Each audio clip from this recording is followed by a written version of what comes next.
Hi అండి.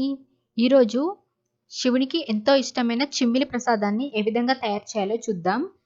కార్తీక మాసంలో ఒక్క సోమవారమైనా చేసి పెట్టండి.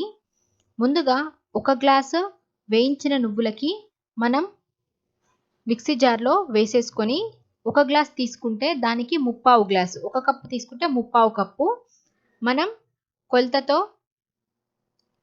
తురిమిన బెల్లాన్ని అదే మిక్సీ జార్‌లో వేసేసుకొని, కొంచెం యాలకుల పొడిని కూడా వేసేసి, ఇదంతా కూడా పల్సిస్తూ మనం మిక్సీ పట్టేసుకోవాలి.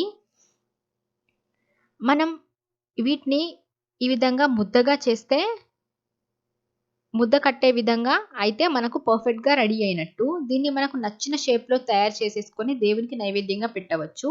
కార్తీక మాసం శివునికి ప్రీతికరమైనది కాబట్టి, ఈ మాసంలో ఒక్కసారైనా శివునికి నైవేద్యంగా చేసి పెట్టడానికి ట్రై చేయండి.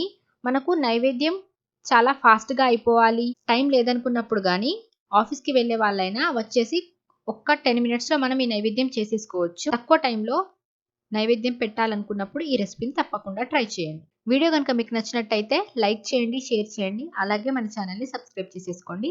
Thanks for watching.